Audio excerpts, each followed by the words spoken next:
నమస్తే. హైడ్రా కమిషనర్ రంగనాథ్ గారు రీసెంట్గా ఒక ప్రెస్ మీట్ పెట్టారు. ఈ ప్రెస్ మీట్లో ఆయన చెప్పిన అంశాలు, జర్నలిస్టులు అడిగిన ప్రశ్నలు, వాటికి రంగనాథ్ గారు చెప్పిన సమాధానాలు, ఇవన్నీ మనం ఒక్కసారి పూర్తిగా చూసిన తర్వాత కొన్ని విషయాలపైన ఇంకా అనుమానాలు ఉన్నాయి, క్లారిటీ కావాల్సిన అవసరం ఉన్నది. ఒక విషయం నాకు ఈ టోటల్ ప్రెస్ మీట్లో నేను తీసుకున్న పాయింట్ ఏంటంటే, మనకి ప్రధానంగా కనిపించిన పాయింట్ ఒక దగ్గర వాళ్ళు చాలా క్లియర్గా చెప్పింది ఏంటంటే, ప్రజలు ఎక్కడైతే నివాసం ఉంటారో ఆ నివాసాలకి ఒకవేళ పర్మిషన్ ఉన్నా లేకపోతే ఇంకేదైనా ఇబ్బంది ఉన్నా కూడా ప్రజలు నివాసం ఉంటున్న వాటిని మేము ఎట్టి పరిస్థితిలో కూల్చము, మాకు ఇది ముఖ్యమంత్రి గారు చెప్పారు అని ఒక పాయింట్ ఆయన మెన్షన్ చేయడం జరిగింది. ఓకే, ఎందుకంటే పబ్లిక్ సరే వాళ్ళు కష్టపడి రూపాయి సంపాదించి దానికి పెట్టారు కాబట్టి దాన్ని మేమేమీ చేయమని అంటున్నారు. ముందు నుంచి ప్రజలు డిమాండ్ చేస్తున్నది కూడా ఇదే, బాగానే ఉంది. ఇంకా చాలా అంశాల మీద మనం మాట్లాడాలి. కానీ ఇదే సమయంలో మరి ఆ అక్రమ పర్మిషన్లు ఇచ్చిన వాళ్ళు ఎవరైతే ఉన్నారో వాళ్ళ మీద చర్యలు తీసుకోవాలి కదా. ఇప్పుడు ప్రజలు ఇండివిజువల్గా కొనడం వేరు, కొన్ని రియల్ ఎస్టేట్ కంపెనీల ద్వారా కొనుగోలు చేసిన ఫ్లాట్స్ కానీ ఇంకోటి కానీ అది డిఫరెంట్. సరే, ప్రజలు ఉన్న వాళ్ళని డిస్టర్బ్ చేయకుండా మరి అసలు పర్మిషన్స్ ఇచ్చిన వాళ్ళ సంగతి ఏంటి, దీని మీద ఏం యాక్షన్ తీసుకుంటారు? సో ఇక్కడ ఒక క్లారిటీ రావాల్సిన అవసరం ఉన్నది. అండ్ అదే సమయంలో ప్రజలు ఉన్న వాటిని మేము ఏమీ చేయమని అంటున్నారు. మరి మీరు ఇప్పటివరకు కూల్చినటువంటి, మీరు చెప్పారు కదా చాలా లెక్క 200 ఎకరాలు ఏదో మేము వెనక్కి తీసుకోగలిగినాం, కొన్ని చెరువులను మేము కాపాడగలిగినాం, ఇట్లా రకరకాలుగా స్టేట్మెంట్స్ ఇచ్చారు. మరి వాటి మీద కూడా ఒక వైట్ పేపర్ రిలీజ్ చేయాల్సిన అవసరం కనబడుతున్నది. మరి మీరు కూల్చివేసిన క్రమంలో ప్రజలు నివాసం ఉంటున్న వాటిని కూడా కూల్చేసారు కదా, మరి వాళ్ళ సంగతి ఏంది? ఒక క్లారిటీ లేకుండా ఒక అంచనా లేకుండా త్వరగా చేయాలని, సెన్సేషన్ కోసమా, పాపులారిటీ కోసమా, ఇమేజ్ కోసమా, మీడియాలో కనబడాలన్నా, కారణం ఏంటో మనకు తెలియదు కానీ ఒక హడావుడిగానైతే స్టార్ట్ చేశారు. కానీ ఇక్కడ ఒక పాయింట్ మనం చెప్పాలి, హైడ్రా స్టార్ట్ అయినప్పుడు ప్రజలంతా సపోర్ట్గా నిలబడ్డారు ఈ హైడ్రాకి, ప్రభుత్వానికి. దాంట్లో ఎలాంటి డౌట్ లేదు. మేము కూడా చెప్పినాం, ఇప్పటికీ చెప్తున్నాం, హైడ్రా ఉండాల్సిందే అని చెప్తున్నాం. కానీ అదే హైడ్రా అందరినీ ఒకేలాగా చూడాలి అని చెప్తున్నాం. అందరినీ ఒకేలాగా మీన్స్ పెద్దోన్ని వదిలేసి పేదోని మీద పడొద్దు అని చెప్తున్నాం. మానవతా దృక్పథం ఉండాలి అని చెప్తున్నాం. సో ఆ దిశగా మీరు ఆలోచన చేయాలి అని చెప్తున్నాం. కానీ మీరు స్టార్టింగ్లో ఎక్కడా కూడా దీన్ని పట్టించుకోకుండా కూలగొట్టడమే పనిగా పెట్టుకున్నారు. చివరికి ఏమైంది? మరి ఇది ఇట్లా కావాలనే చేశారా, కారణాలు ఏంటో తెలియదు కానీ హడావుడిగా ప్రణాళిక లేకుండా కూలగొట్టడంతో ప్రజల్లో తీవ్రమైన వ్యతిరేకత వచ్చింది. ఎప్పుడైతే ప్రజల్లో తీవ్రమైన వ్యతిరేకత వచ్చిందో ప్రభుత్వం దాన్ని అట్లా ఆపేసింది. ప్రతిపక్షాలు కూడా ఎట్లాగో మాట్లాడే హైడ్రా గురించి, ఎందుకంటే ఈ భూముల వ్యవహారంలో నా బీఆర్ఎస్ కానీ, నా బీజేపీ కానీ, కాంగ్రెస్ కానీ అందరూ ఒకటే కదా. ఆల్ రియల్ ఎస్టేట్ ఈ మాఫియా ద్వారా వచ్చినటువంటి డబ్బులు తీసుకొని ఎలక్షన్స్ని ఫేస్ చేస్తున్న వాళ్ళే కదా. లీడర్లే రియల్ ఎస్టేట్ వ్యాపారులుగా ఉన్నారు కదా, వాళ్ళు ఎందుకు మాట్లాడతారు? మొన్న అసెంబ్లీ జరిగితే హైడ్రాని ఆర్డినెన్స్ కింద తీసుకొచ్చారు. ఫస్ట్ జీవో ఉండే, జీవో ఆర్డినెన్స్ అయింది. మరి అది 6 నెలలలోపు చట్టం కావాలి, లేకపోతే ఆర్డినెన్స్ కొట్టుడు పోతుంది. మరి ఇది ఏం చేస్తున్నారు? గవర్నమెంట్కి ఏమైనా క్లారిటీ ఉందా అని ఒక్క ప్రతిపక్ష నాయకుడైనా హైడ్రా మీద ఒక వాయిదా తీర్మానమో లేకపోతే దాని మీద చర్చకు పట్టుబట్టడమో మనం చూసినామా? ఏ ప్రభుత్వంలో ఉన్న లీడర్ కూడా హైడ్రా గురించి మాట్లాడమే మానేసిరు. మొత్తానికి రంగనాథ్ గారు తెర మీదకి వచ్చి ఆయన ఒక ప్రెస్ మీట్ పెట్టారు. ఈ ప్రెస్ మీట్లో ఆయన చెప్పిన అంశాలనే మనం మాట్లాడుతున్నాం. ఇప్పటి వరకు కూల్చివేసినవి వాటి సంగతి ఏంటి, వాటి మీద కూడా ఎంక్వైరీ జరగాలి. అసలు న్యాయబద్ధంగా అన్నీ చూసుకొని కూల్చేశారా లేదా, మేము అన్నీ పర్ఫెక్ట్గా చూసుకొని అనాథరైజ్డ్ కన్స్ట్రక్షన్స్ని కూల్చేసినామని అంటున్నారు. అండ్ రెండోది, చాలా అంశాలైన ప్రెస్ మీట్ స్టార్ట్ చేస్తూనే ఇది జీవో వచ్చింది, జీవో 99 ద్వారా ఈ హైడ్రా వచ్చింది, హైడ్రా ఆర్డినెన్స్ కూడా తీసుకురావడం జరిగింది, ప్రభుత్వానికి చిత్తశుద్ధి ఉంది అని చెప్తూ ఆర్టికల్ 21 జీవించే హక్కును కల్పించింది, ఆర్టికల్ 51AG పర్యావరణాన్ని రక్షించుకోవాలి అని చెప్తున్నది, ఆర్టికల్ 51AI ప్రజల ఆస్తులు కాపాడుకోవాల్సిన బాధ్యత మన మీదే ఉంది అని చెప్తుంది. అంటే ప్రభుత్వ భూమి కావచ్చు, చెరువులు కావచ్చు, ఇంకోటి కావచ్చు. దాంతోపాటు ఆయన ఆల్బర్ట్ ఐన్స్టీన్కి సంబంధించిన ఒక కొటేషన్ని కోట్ చేయడం జరిగింది. మౌనంగా ఉండడం, సైలెన్స్గా ఉండడం అన్నది అత్యంత ప్రమాదకరం ఈ సమాజానికి అని. చాలా అద్భుతం ఇవన్నీ. అందుకే మేము మాట్లాడుతున్నాం. ఆన్ ఫస్ట్ డే నుంచి హైడ్రాని అభినందిస్తూ గ్రేట్ ఇనిషియేటివ్ అని చెప్తూనే జరుగుతున్న లోటుపాట్లని ప్రభుత్వం ముందు పెట్టే ప్రయత్నం చేస్తున్నాం. ఇగో ఇక్కడ కాదు మీరు చేయాల్సింది, ఇగో ఇక్కడ చేయండి అని చెప్తున్నాం. కానీ క్లారిటీ అసలు మీకుందా? ఫస్ట్ మీరు ప్రజలకు క్లారిటీ ఇవ్వాలి. కోమటికుంట అన్నది ఒక చెరువు, 6 ఎకరాల 28 గుంటల చెరువు, అది కబ్జాకు గురైంది. ఆనాడు ఆ నిజాంపేట్ మున్సిపల్ కమిషనర్ కేసు పెట్టిండు, ఇరిగేషన్ ఏఈ కేసు పెట్టారు, ఆమె ఆఫీసర్ జెన్యూన్గా ఎఫ్ఐఆర్ అయింది, అరెస్ట్ కావాలా, ఆ నిర్మాణాలు కూల్చేయాలా. మాకు తెలిసి హైకోర్టులో ఆర్డర్ వచ్చింది కానీ ఇంకా అప్లోడ్ చేయట్లేదని ఏదో వార్త చక్కర్లు కొడతా ఉన్నది, మాకు తెలియదు, అది మీరే తేల్చాలి దాన్ని ఏంటన్నది. అండ్ అధికారులు దాదాపు ఒక 10 మంది అధికారులు కలిసి అది అక్రమ కట్టడం అని తేల్చేసిరు. 10 మంది అధికారులు సంతకాలు పెట్టిన కాపీని నేను ప్రతిరోజు చూపిస్తూ ఉన్నా. ఇది ఇండివిజువల్ ఎట్లయితుంది చెప్పండి, మీరే చెప్పండి. అండ్ మేము ఫినిక్స్ అనే కంపెనీ నార్సింగి 2 అనే చెరువు చాలా క్లియర్గా మేము ఎక్స్పోజ్ చేసినాం, లోపలికి వెళ్ళినాం, మేము ప్రాణాలకు తెగించి ఆ లోపలికి వెళ్ళి వాస్తవాన్ని చూపించే ప్రయత్నం చేసినాం. చాలామంది లీడర్లతో నేను మాట్లాడించిన ఇదో చెరువు ఉండేదట, నిజమైన అంటారే, మేము పోయేదాడ మేము అక్కడ సాయంత్రం అయితే చాలా అద్భుతంగా ఉంటుండే ఏరియా అని. నార్సింగి మై హోమ్ అవతార్ పక్కనే 45 ఫ్లోర్లు కడుతున్నాడు, అది కూడా ఇండివిజువలేనా? అది కూడా ఇండివిజువల్ కిందనే చూడాలనా? ఒక చెరువు మొత్తం నాశనం అయిపోయి ఆ ఫ్లోర్లు కట్టిన తర్వాత మీరు ఏం చేయగలుగుతారు? ఇట్లాంటి వాటికి మీరు ఎందుకు ఈ ప్రెస్ మీట్లో క్లారిటీ ఇవ్వలేకపోతున్నారు? ఫస్ట్ దీనికి ఆన్సర్ చేయాలా? మేము చాలా క్లియర్గా చెప్పినాం. భట్టి విక్రమార్క మీడియా ముందు సమావేశం పెట్టి మొత్తం ఎక్స్పోజ్ చేసిండు ఆయన. ఇన్ని చెరువులు కబ్జాకు గురైనాయి, 100% చెరువులు కబ్జా అయినాయి, 80% అయినాయి, 20% అయినాయి అని కేటగిరీ వైజ్గా ఎక్స్ప్లెయిన్ చేశారు. నేను చెప్పిన ఈ నార్సింగి 2 చెరువు, ఫినిక్స్ నిర్మాణం జరుగుతున్న చెరువు 100% కబ్జా అయిందని చెప్పి భట్టి విక్రమార్క తన రిపోర్ట్లో ప్రస్తావించారు. ఆయన ఉప ముఖ్యమంత్రి, ఆయన ఆర్డినరీ పర్సన్ కాదు, ఉప ముఖ్యమంత్రి. కట్ చేస్తే అంటే వీటికి ఆన్సర్ ఎందుకు లేదని అడుగుతున్నా. కట్ చేస్తే సుప్రీంకోర్టులో ఈ కేసు విచారణకు వచ్చినప్పుడు హెచ్ఎండిఏ కమిషనర్గా ఇప్పుడున్న సర్ఫరాజ్ అహ్మద్, ఇది కాపీ, ఇది సర్ఫరాజ్ అహ్మద్ కౌంటర్ దాఖలు చేశాడు. ఏమని చూడండి ఒకసారి, కౌంటర్ అఫిడవిట్ ఇది.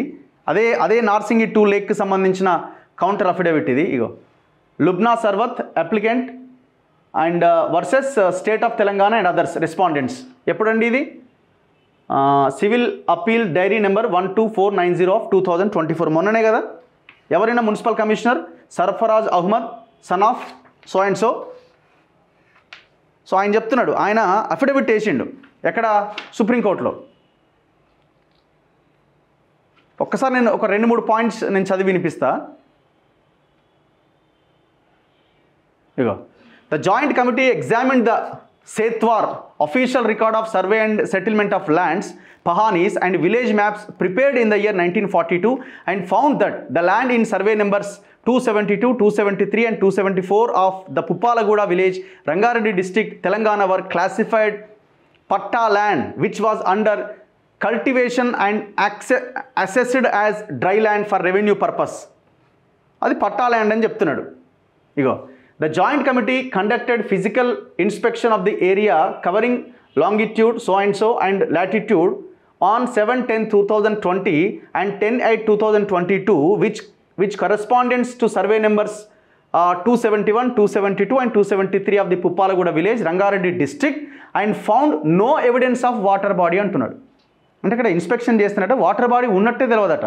నేనేం అడుగుతున్నా, చాలా క్లియర్గా మీరు హెచ్ఎండిఏ మాస్టర్ ప్లాన్కి వెళ్ళండి. ఇప్పుడు ఈ క్షణానికి కొట్టిన 272 అండ్ 273 సర్వే నెంబర్స్ ఇక్కడ వాటర్ బాడీ ఉన్నట్టుగా చాలా క్లియర్గా చెప్తుంది. అసలు మనిషి అన్నోడు ఎవడైనా ఆడ చెరువు ఉందా అని ఆ ఊరోళ్ళని అడిగితే అరే ఇది చెరువేనా అంటారు. అంత ఓపెన్ సీక్రెట్ అది. ఇంకా భయంకరమైన విషయం ఏంటంటే, ఇక్కడ ఔటర్ రింగ్ రోడ్ పడే క్రమంలో ఈ చెరువుని తీసేయాలి అంటే ఈ చెరువులోంచి వెళ్ళే ఈ క్రమంలో దాన్ని చెరువును తప్పించి దాని నిర్మాణం జరిగింది. ఇప్పుడు వైఎస్ రాజశేఖర రెడ్డి ఉన్న హయాంలో. ఇప్పుడు ఆ లీడర్లంతా నేను ఈ వీడియో చేసిన తర్వాత చాలామంది ఫోన్ చేశారు. అంటే ఒకవైపున ఉప ముఖ్యమంత్రి ఏమో ఇక్కడ చెరువు ఉన్నది 100% కబ్జా అయిందంటాడు, ఇంకోవైపున హెచ్ఎండిఏ కమిషన్ ఏమో ఈ రకంగా అసలు ఇక్కడ చెరువే లేదని అఫిడవిట్లు వేస్తూ ఉంటాడు. ఇది ఒరిజినల్ కాపీ నేను మీ ముందు పెడతా ఉన్నా. ఇంతకంటే ఏం కావాలి ఎవిడెన్స్? మరి దీని మీద మాట్లాడాల్సిన అవసరం లేదా? ఇది ఇండివిజువలా? అరే ఈ క్వశ్చన్స్కి ఎందుకు ఆన్సర్ రాదండి? ప్రతి క్వశ్చన్కి ఆన్సర్ చెప్పాలి కదా.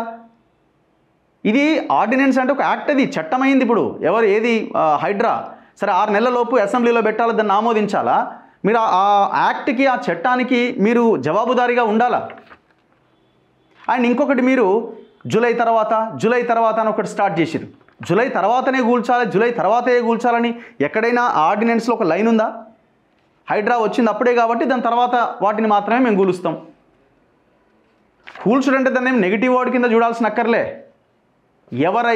ఎవరైతే బడా నిర్మాణాలు జరిపిన వాళ్ళ, ఎవరైతే చెరువులని గవర్నమెంట్ భూములని కబ్జాలు చేసి కట్టిరో వాటిని కూల్చేయాల్సిందే.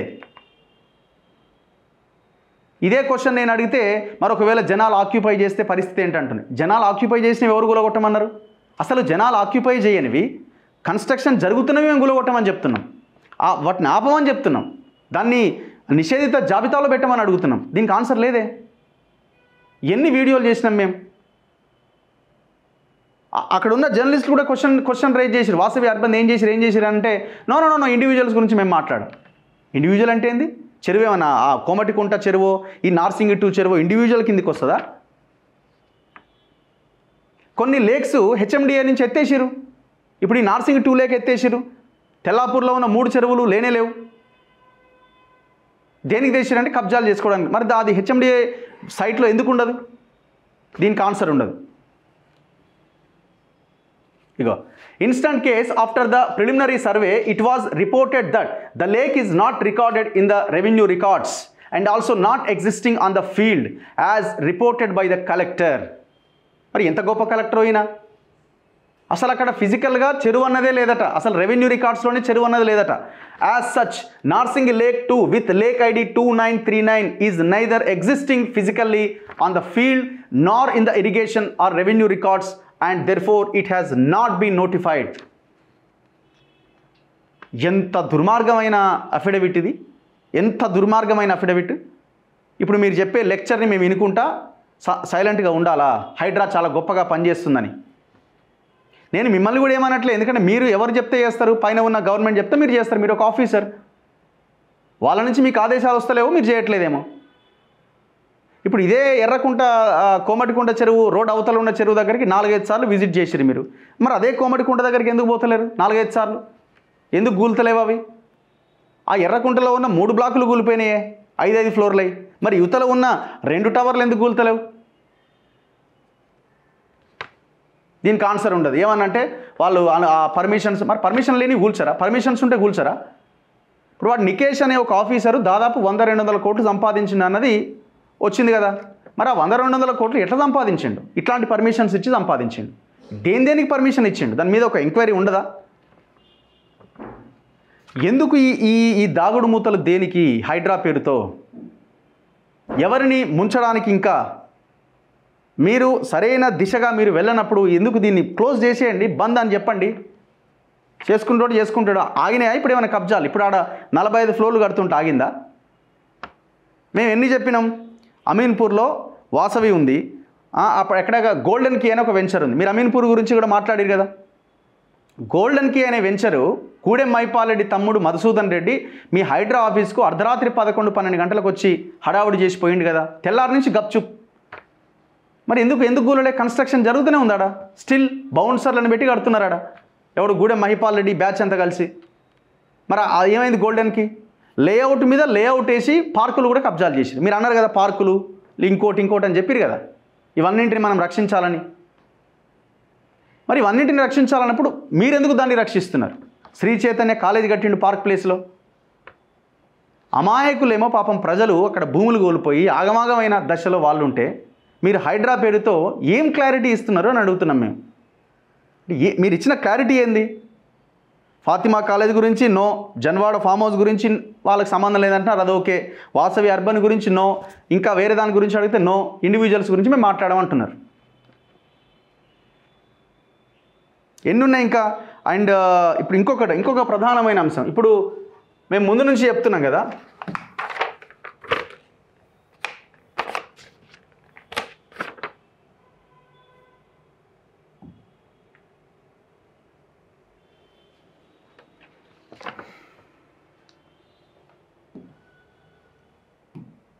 ఇప్పుడు 55 చెరువులు ఇవి. మీ హైడ్రా స్టార్ట్ చేసినప్పటి నుంచి నేను ఈ ఫ్లైర్ చూపిస్తూనే ఉన్నా మీకు. నేను 55 చెరువులు ఎక్కడి నుంచి, ఇవన్నీ ఎక్కడ, అంత west side, Serilingampally, Moosapet, Tellapur and Miyapur ఈ ఏరియాలో ఉన్న మ్యాక్సిమం చెరువులన్నీ ఇక్కడే. కోకాపేట్, నార్సింగి, ఈ చెరువులు దాదాపు 55 చెరువులు సిఎస్ఆర్ కింద, కార్పొరేట్ సోషల్ రెస్పాన్సిబిలిటీ కింద డెవలప్ చేయమని ఆ కంపెనీల చేతిలో పెడితే మొత్తం కబ్జాకు గురైనాయి. ఇవన్నీ ఇండివిజువల్ కిందనే చూడాలనా రంగనాథ్ గారు? మీరే చెప్పండి. ఇవన్నీ మేము ఇప్పుడు ఇండివిజువల్ కిందనే చూడాలనా? నేను క్వశ్చన్ రైజ్ చేస్తున్నా. మేమేమి మీతో యుద్ధమో ఇంకోటో కాదు ఇది. ఈ 55 చెరువులని ఇండివిజువల్ కింద ఎట్లా చూడాలా అంటున్నాం మేము. ఎన్ని చెరువులని మీరు అక్కడ చూసి వచ్చారు? మేము ఇందులో దగ్గర 10-15 చెరువులకు పైన మేము విజిట్ చేసి వచ్చినాం. వాస్తవాలను పెట్టినాం మేము అక్కడ.